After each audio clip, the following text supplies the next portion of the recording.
어서 오세요. 노벨상 세계입니다. 본 영상은 인공지능 기술을 활용하여 허구성, 과장성, 추측성 정보를 걸러내고 검증된 정확한 지식과 지혜를 엄선하여 전해드립니다. 노벨상 세계는 오늘날 AI 시대의 일방적인 지식 전달 방식과는 달리 인류의 복지에 기여한 현인들의 심오한 지혜와 덕성과 헌신에 초점을 맞추는 채널입니다. 오늘 노벨상 세계는 2022년도 노벨 문학상 수상자 아니 에르노에 대해 살펴보겠습니다. 첫 번째, 서론인데요. 기억의 정치학 아니 에르노가 남긴 도전에 대해 이야기해보죠. 아니 에르노 하면 기억 그리고 정치 이 단어들이 먼저 떠오르는데요. 노벨위원회에서도 개인적 기억의 뿌리를 벗겨내고 집단적 제약을 드러내는 용기 이걸 수상 이유로 딱 꼽았죠. 네, 맞아요. 이게 그냥 개인사를 쓴다, 이건 넘어서는 거죠. 자신의 경험을 가지고 사회 구조, 특히 이제 계급 문제나 젠더 문제 같은 걸 드러내는 그런 방식을 택했다는 건데요. 그래서 단순 자서전이나 회고록으로만 보기는 어렵다는 거군요. 그렇죠. 그래서 사회적 자아전문학이라는 말까지 나왔잖아요. 개인의 삶인데 이걸 거의 사회학 보고서처럼 아니면 역사 기록처럼 아주 담담하게 써내려가면서 문학의 어떤 경계를 확장시켰다, 이렇게 볼 수 있는 거죠. 아, 그러니까 문학의 외연을 넓혔다는 평가도 있지만 네, 동시에 어떤 분들은 이게 문학인가? 하는 질문도 던졌고요. 어떻게 보면 그 비문학적이라는 비판 자체가 에르노의 독창성 또 그 영향력을 보여주는 것 같기도 해요. 문학이라는 어떤 틀의 도전장을 내민 거니까요. 맞습니다. 자, 두 번째로 넘어가서요. 생애와 시대적 배경을 좀 살펴보죠. 프랑스 하층민의 딸로 태어난 작가, 이 배경이 중요할 것 같은데요. 네, 에르노는 1940년생입니다. 프랑스 노르망디의 작은 마을 이부토에서 태어났죠. 아, 이부터. 네, 부모님은 이제 노동자 계층 출신이셨고 작은 식료품 가게 겸 카페를 운영하셨어요. 이 경험이 그녀 문학의 거의 뿌리라고 할 수 있습니다. 그렇군요. 작품 속에 자주 등장하는 그 부끄러움이나 분노 같은 감정들이 바로 이런 배경과 연결되는 거겠네요. 정확합니다. 그 계급적인 배경에서 오는 감정들이죠. 1940년대, 50년대 프랑스 사회를 생각해보면 2차 대전 직후잖아요. 네, 그렇죠. 변화도 많고 계급 문제도 여전했을 테고요. 네, 그런 상황에서 에르노는 교육을 통해서 다른 계층으로 올라서게 됩니다. 일종의 계급 이동이죠. 스스로를 그래서 계급 배반자라고 부르기도 했고요. 아, 계급 배반자. 그 과정에서 오는 내적 갈등이 엄청났겠네요. 그렇죠. 원래 속했던 세계와의 어떤 거리감, 또 새로 속하게 된 세계에 대한 이질감, 이런 것들이 평생 그녀가 파고드는 문학적 사유의 핵심이 된 겁니다. 루앙 대학에서 문학 공부하고 교사로도 일했고요. 글쓰기는 언제부터 본격적으로 시작했나요? 대학 시절부터 문학에 대한 자각은 있었던 것 같아요. 카뮤나 사르트르 같은 작가들 영향도 받았다고 하고요. 근데 이제 초기에는 일기 형식으로 쓰기 시작했죠. 자신의 경험, 특히 그 부끄러움이나 침묵하고 싶었던 것들을 글로 표현하려 한 거죠. 세 번째 주제로 넘어가 보겠습니다. 문학적 형성 과정인데요. 일기에서 저항의 문학으로 나아갔다는 점이 흥미롭습니다. 기존 문학의 언어로는 자신의 경험을 담기 어려웠다고 느꼈다면서요. 네, 맞아요. 특히 여성으로서 또 하층 계급 출신으로서 겪는 경험들은 기존의 문학적 언어로는 뭔가 부족하다고 느낀 거죠. 그래서 자신만의 언어를 찾아 나서는 과정이 중요합니다. 그 과정에서 나온 첫 작품이 데뷔작 비노장이었군요. 1974년. 네, 자신의 낙태 경험을 다뤄서 당시로서는 굉장히 충격적인 주제였죠. 하지만 이때까지는 에르노 특유의 스타일이 완전히 잡힌 건 아니었어요. 그럼 진짜 전환점은 언제였나요? 많은 사람들이 1983년작인 아버지의 자리, 원제는 라플라스인데요. 이 작품을 꼽습니다. 이게 문학적인 전환점이 됐다고 봐요. 아, 그 유명한 작품이죠. 아버지가 돌아가신 후에 쓰신 소설적인 요소를 배제하고 굉장히 담담하게 쓰셨다고 들었어요. 네, 여기서부터 허구를 거의 배제합니다. 자전적 사실에다가 사회학적인 분석을 결합시키는 거죠. 회고록이면서 동시에 사회 비평 같은, 이게 바로 에르노가 말하는 글쓰기 그 자체, 즉 플랫 라이팅, 에크리처 플랫의 시작이라고 볼 수 있어요. 감정을 최대한 억제하고 사실 위주로 쓰는 방식이요. 그렇죠. 이후에 이제 한 여자의 이야기라던가 사건 같은 작품들을 통해서 계속 이런 방식으로 개인적인 경험을 어떤 사회적인 증언으로 만들어 나가는 거죠. 글쓰기 자체가 저항이자 증언이 되는 셈입니다. 문학과 비문학의 경계를 하무는 작업이고요. 네 번째 대표작과 그 의미를 좀 더 깊이 보죠. 방금 말씀하신 아버지의 자리 그리고 세월, 이 두 작품을 빼놓을 수 없겠네요. 네, 그렇죠. 아버지의 자리는 아버지의 죽음을 계기로 계급 이동 과정에서 느꼈던 아버지와의 거리감, 또 어떤 부채감 같은 것들을 정말 냉철한 문체로 그려냈죠. 에르노 본인이 글쓰기를 통해 아버지의 삶의 계급적 존엄을 회복시켜주고 싶었다, 뭐 이런 말도 했었죠. 맞아요. 그리고 2008년에 나온 세월은 정말 대단한 작품입니다. 이건 개인 기억을 넘어서 프랑스 사회 전체의 집단 기억을 다루고 있어요. 아, 맞아요. 3인칭 그녀, L, 시점을 사용해서 자신을 객관화하는 방식이 굉장히 인상적이었어요. 네. 사진, 노래 가사, 광고 문구, 그 시대의 사건들, 이런 것들을 막 콜라주처럼 엮어서 20세기 후반 프랑스 사회의 변화를 담아낸 일종의 아카이브 같은 작품이죠. 이 작품이 노벨상 수상에 아주 결정적인 역할을 했다고 봅니다. 결국 이 두 작품은 지극히 개인적인 기억에서 출발해서 그걸 사회 전체의 기억으로 확장시키는 에르노 문학의 힘을 보여주는 거군요. 그렇죠. 어떻게 보면 비문학의 문학이라고 할 수도 있는데 기억의 민주화를 위한 어떤 정치적 실천으로까지 읽힐 수 있는 겁니다. 자, 다섯 번째입니다. 언어와 문체의 특징인데요. 단순함 속에 담긴 급진성, 비문학의 문학이라는 표현까지 나왔습니다. 좀 더 설명해 주시죠. 네, 에르노 문체의 가장 큰 특징은 역시 그 절제된 감정을 억제하는 건조함입니다. 수사적인 기교를 거의 배제하죠. 그래서 비문학적이라는 비판도 받았던 거고요. 네, 하지만 그게 단순한 기교 부족이 아니라 아주 의식적인 정치적, 윤리적 선택이라는 점이 중요해요. 짧고 단정적인 문장을 쓰고 사실 자체가 그냥 말하게 두는 방식이죠. 예를 들어 낙태 경험을 다룬 사건은 거의 보고서 같은 느낌을 줄 정도예요. 독자가 감정에 휩쓸리기보다는 현실을 좀 더 명확하게 보게 하려는 의도군요. 그렇다고 볼 수 있습니다.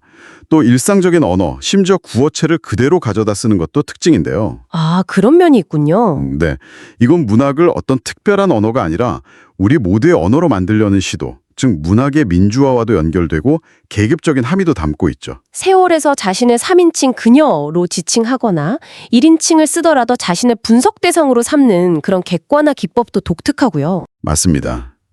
그런 기법들이 개인적인 고백을 넘어서는 사회적 자서전을 가능하게 하는 거죠. 그래서 겉보기에는 문체가 단순하고 평평해 보일 수 있지만 그 안에 담긴 문제의식은 아주 날카롭고 깊다고 할 수 있습니다. 여섯 번째, 문학 안의 철학과 사상입니다. 아니, 에르노의 글쓰기, 이게 단순한 자기 고백은 아니잖아요. 네, 그렇죠. 그 이상이죠. 기억이나 계급, 또 여성으로서의 정체성, 뭐 존재 자체에 대한 상당히 깊은 철학적 질문들을 던지고 있어요. 맞습니다. 그녀한테 기억이라는 건 그냥 과거가 아니라 사회적이고 정치적인 힘 속에서 계속 만들어지는 거고요. 그렇죠. 선택되고 재구성되는. 네, 그래서 글쓰기는 그걸 파헤치고 다시 써보는 작업인 거죠. 바로 그겁니다. 특히 그 계급 이동 경험 같은 거 있잖아요. 거기서 오는 내면의 분열감. 정체성 혼론 같은 거요? 네, 언어에서 느끼는 소외감도 그렇고요. 이런 것들이 결국 나는 누구인가? 나는 어디에 속하는가? 같은 아주 근본적인 질문, 그러니까 실존적인 고민으로 이어지죠. 실존적인 고민.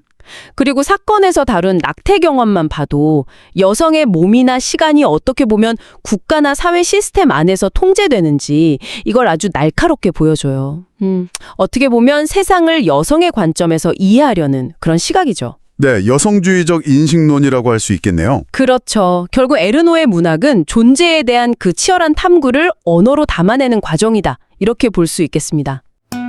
자, 그럼 일곱 번째, 정치 사회적 메시지로 넘어가 볼까요? 에르노는 굉장히 개인적인 이야기를 하는 것 같은데 사실 그 안에는 사회구조의 문제, 특히 어떤 억압에 대한 시선이 담겨 있다는 거죠. 네, 분명히 있습니다. 문학이 사회를 비판해야 한다는 생각이 강한 것 같아요. 예를 들면요. 아까 잠깐 언급된 사건 있잖아요. 거기서 낙태 경험을 솔직하게 쓴 거. 그게 사실은 여성의 몸을 통제하려는 사회에 대한 굉장히 강력한 저항의 목소리였거든요. 아, 그렇군요. 저항의 목소리? 네, 그리고 또 자신이 노동자 계급 출신인 걸 숨기지 않잖아요. 계급 간의 어떤 보이지 않는 벽이나 문화적 차이 같은 걸 그리면서 문학으로 좀 소외된 계급의 삶의 목소리를 주려는 시도, 이것도 어떻게 보면 일종의 계급 투쟁의 형태라고 볼 수도 있지 않을까요? 충분히 그렇게 볼 수 있겠네요. 네, 뭐 이념적인 구호를 막 외치는 게 아니라 자기 삶의 구체적인 경험을 통해서 페미니즘적인 문제의식을 아주 생생하게 보여주는 거죠. 이 방식이 참 흥미롭습니다. 좋습니다. 8번째는 노벨상 수상 배경입니다.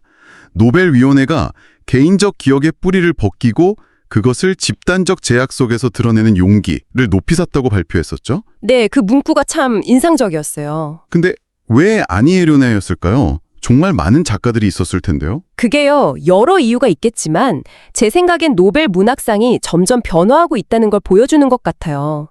단순히 예술성만 보는 게 아니라 문학이 사회적으로 어떤 역할을 하는지, 또 윤리적인 실천은 어떤 의미가 있는지 이런 걸 더 중요하게 보기 시작한 거죠. 아, 문학의 사회적 역할과 윤리적 실천? 네, 특히 2022년 그때 전 세계적으로 여성 인권에 대한 논의가 정말 뜨거웠잖아요. 맞아요, 그랬죠. 그런 시점에 자신의 낙태 경험을 용기 있게 글로 쓴 여성 작가가 상을 받는다는 건 시대적으로 던지는 메시지가 분명히 있었던 거죠. 상징성이 컸겠네요. 그렇죠. 그리고 수선 이후에 프랑스 안에서도 찬반 논란이 꽤 있었다는 거, 그 사실 자체가 에르노 문학이 얼마나 현실과 맞닿아 있고 또 논쟁적인지를 보여주는 거라고 생각해요. 네. 9번째, 수상 이후의 변화를 좀 볼까요? 노벨상 수상 이후에, 아니 에르노? 정말 세계적인 작가가 됐죠. 아, 그럼요. 엄청난 변화죠. 수상을 계기로 작품들이 전 세계 다양한 언어로 다시 번역되고 영화로도 만들어지고 국제적인 인지도가 비교할 수 없을 정도로 높아졌죠. 학계에서도 관심이 커졌다고요? 네, 여성주의 글쓰기라던가 아니면 개인의 삶을 통해 사회를 이야기하는 방식? 이걸 사회적 자서전이라고 부르기도 하는데 이런 개념에 대한 관심이 아주 커졌습니다. 프랑스 안에서도요, 특히 젊은 세대들이 그녀글에 많이 공감하면서 위상이 더 확고해졌고요. 그렇군요. 그리고 제가 생각하기에 정말 중요한 건 수상 이후에도 여전히 사회 문제에 대해서 꾸준히 목소리를 내고 있다는 거예요. 지식인으로서 침묵하지 않는 거죠. 그 점이 정말 대단한 것 같습니다. 자, 10번째입니다. 대중과의 관계인데요. 아니, 에르노 문학? 이게 좀 엘리트 문학일까요? 아니면 우리 모두가 공감할 수 있는 기록일까요? 약간 평가가 갈리는 것 같기도 한데요. 아, 이 지점이 정말 흥미롭습니다. 왜냐하면 그녀 글이 되게 건조하고 투명한 문체잖아요. 네, 꾸밈이 거의 없죠. 근데 감정을 좀 절제하는 느낌이 있죠. 그렇죠. 그래서 비슷한 경험을 했거나 특히 사회적으로 목소리를 내기 어려웠던 사람들에게는 이게 엄청난 울림과 위로를 주거든요. 깊은 공감을 주는군요. 네. 그런데 또 한편으로는 감정을 일부러 배제하고 현실을 아주 냉정하게 보게 만드니까 어떤 독자들은 좀 감정적인 거리감을 느낄 수도 있어요. 아, 너무 차갑다고 느낄 수도 있겠네요. 그럴 수 있죠. 하지만 바로 그 점 때문에 독자들이 스스로 생각하고 해석할 여지가 생기는 거예요. 그리고 말하지 못했던 자신의 경험을 언어로 표현할 용기를 주기도 하고요. 아, 능동적인 독서를 요구하는 거군요. 맞습니다. 결국 그녀 문학은 엘리트적이냐 대중적이냐 예술성이냐 사회성이냐 이런 식의 이분법적인 틀로는 딱 나눌 수가 없는 것 같아요. 그 경계를 오히려 해체하면서 문학과 사회, 또 개인과 집단을 연결하는 아주 중요한 어떤 윤리적인 지점에 서 있다고 봐야 하지 않을까 싶습니다. 11번째, 비판과 논란. 아니, 에르노의 작품 정말 큰 주목을 받았지만 동시에 여러 비판과 논쟁도 있었죠. 어떤 점들이 주로 좀 문제 제기되었는지 살펴보겠습니다. 네, 그렇죠. 가장 자주 나온 비판은 역시 에르노의 글이 지나치게 자전적이라는 점이었어요. 이게 뭐랄까, 문학보다는 사회학 보고서나 아니면 그냥 개인 일기에 가깝다, 이런 이야기였죠. 아, 허구적 장치를 거의 쓰지 않아서 문학성이 좀 부족하다, 이런 평가. 특히 좀 보수적인 문단에서 나왔다고요? 맞습니다. 문학의 어떤 전통적인 틀에서 보면 그렇게 볼 수도 있겠죠. 근데 그게 또 에르노 글쓰기의 핵심 특징 아니었나요? 일부러 그런 것 같은? 네, 그래서 반론도 상당히 많아요. 예를 들어 감정을 극도로 배제한 그 건조한 문체 있잖아요. 그게 독자와의 정서적 연결을 막는다는 지적도 있는데 오히려 그 덕분에 독자가 더 객관적으로 상황을 보고 주체적으로 해석할 여지가 생긴다. 이런 시각도 있습니다. 에르노 스스로도 객관적 자서전이라고 불렀으니까요. 그러네요. 노벨상 수상 이후에도 정치 사회적인 발언을 계속 이어가면서 좌파 인형을 주입하는 정치운동가 아니냐 뭐 이런 비판까지 나오면서 논란이 더 커지기도 했고요. 네, 그런 비판도 있었어요. 사실 문학의 경계를 확장시킨 건 분명한데 일각에서는 이게 혹시 문학 자체의 해체로 이어지는 거 아닌가 하는 그런 우려도 제기됐습니다. 그렇군요. 12번째, 동시대 문인과의 비교. 특히 같은 노벨상 수상자인 오르안 파묵과 비교하면 에르노 문학의 특징이 더 잘 보일 것 같아요. 아, 네, 맞습니다. 오르안 파묵 작가는 터키 역사나 문명 충돌 같은 아주 거시적인 주제를 다루잖아요. 그걸 복합적인 허구 서사로 풀어내는데 에르노는 반대로 낙태, 계급 이동 같은 굉장히 사적인 경험을 통해서 사회 구조를 드러내는 방식을 쓰죠. 그러니까 파묵이 외구 세계의 어떤 큰 균열을 본다면 에르노는 우리 내부 세계의 미세한 균열을 보는 거군요. 네, 그렇죠. 내부 세계의 균열을 아주 정면으로 직시하죠. 현미경처럼요. 형식 면에서도 차이가 꽤 나죠. 파묵은 그래도 전통 소설 양식 안에서 실험을 하는 편인데 에르노는 아예 그냥 소설, 에세이, 사회학의 경계를 막 허물어버리는 새로운 글쓰기를 시도하고요. 네, 그래서 청취자분들도 에르노 글을 읽으면 아, 이게 기존 소설과는 좀 다른데? 하는 느낌을 받으실 거예요. 그래서 파묵의 글은 좀 더 예술적인 감상의 대상이 되기 쉽고 에르노의 글은 읽으면서 자기 성찰을 하거나 사회적인 자각을 하게 되는 그런 도구가 되는 경향이 있죠. 그러네요. 서로 다른 방식으로 문학의 사회적 역할을 보여주는 두 거장이다 이렇게 볼 수 있겠군요. 네, 맞습니다. 13번째, 후대에 끼친 영향. 에르노가 단순히 논란만 있는 작가가 아니라 후배 작가들에게도 영향을 크게 줬죠. 그럼요. 아주 지대하죠. 그녀는 기억의 문학이라는 장르 자체를 새롭게 정의했다고 볼 수 있어요. 특히 여성 작가, 이민자 출신 작가, 노동계급 출신 작가들에게 큰 용기를 줬죠. 아, 나도 말할 수 있다. 내 경험도 문학이 된다. 이런 거군요. 네, 바로 그거예요. 글쓰기의 문턱을 낮추고 글쓰기의 민주화에 기여했다. 이런 평가를 받습니다. 대표적으로 에두아르 루이나 디디에 에리봉 같은 프랑스 작가들이 바로 그 영향을 받은 예라고 할 수 있고요. 자전적 글쓰기랑 사회 비판을 결합하는 방식이 프랑스를 넘어서서 이제 세계적으로 영향을 미쳤군요. 그렇습니다. 그녀의 방식이 억압된 기억이나 어떤 보이지 않는 권력 구조를 조명하는데 아주 효과적인 도구로 인식이 된 거죠. 어떻게 보면 문학이 더 이상 어떤 특정 계층만의 전유물이 아니다라는 선언 같은 문화적인 전환을 이끌었다고도 볼 수 있습니다. 네. 14번째, 결론입니다. 그럼 아뉴 에르노는 단순히 개인사를 쓴 작가를 넘어서 그 개인사를 통해 역사를 되묻는 작가다. 이렇게 정리할 수 있을까요? 네, 정확합니다. 핵심을 짚으셨어요. 에르노에게 글쓰기는 그냥 쓰는 행위가 아니라 뭐랄까 존재 방식이자 동시에 윤리적인 선택이었던 거죠. 자신의 삶조차도 아주 객관화시켜서 분석 대상으로 삼고 그걸 통해 개인과 사회, 또 기업과 권력의 관계를 정말 집요하게 탐구했죠. 문학이 사회학적, 철학적 사유의 장이 될 수 있다는 걸 스스로 보여준 셈이네요. 네, 그렇죠. 그리고 독자들에게 나도 내 이야기를 할 수 있다는 어떤 해방감을 주었다는 점도 정말 중요하고요. 단순한 감동이나 위로 차원이 아니라 스스로를 돌아보고 자신의 언어를 찾게 만드는 경험을 제공한 거군요. 맞습니다. 독자가 그냥 수동적으로 감상만 하는 게 아니라 스스로 언어의 주체가 되도록 이끄는 거죠. 문학의 역할을 감상의 영역 너머로 확장시킨 거예요. 현실을 직시하게 하고 자기 삶의 저자가 되게 만드는 힘. 그게 바로 에르노 문학의 핵심이라고 생각합니다. 그러면 지금까지의 이야기를 500자 총평, 핵심 요약으로 요약해 보겠습니다. 여성, 기억의 문제를 언어화하며 문학의 경계를 확장한 작가입니다. 단순한 고백이 아닌 구조적 진실을 직시하는 그녀의 글쓰기는 문학이 현실을 증언하고 사회를 움직일 수 있다는 사실을 증명합니다. 2022년 노벨 문학상은 침묵을 깨트린 기록자에게 주어졌습니다. 그렇다면 그 다음에 2023년에는 또 어떤 방식으로 침묵을 다룬 작가가 수상했을까요? 다음 저희의 심층 분석에서는 말의 부재로 존재를 드러낸 극작가 욘 포세의 세계로 여러분을 안내합니다. 끝까지 함께해 주세요. 이상으로 AI 시대에 쏟아지는 지식에 대응하여 현인들의 지혜와 덕성과 헌신에 초점을 맞추는 노벨상 세계 채널의 2022년도 문학상 수상자 아니 에르노에 대한 이야기를 마치겠습니다. 그러면 다음 2023년의 노벨 문학상 수상자 욘 포세의 동영상에서 또 만나요. 안녕. 안녕.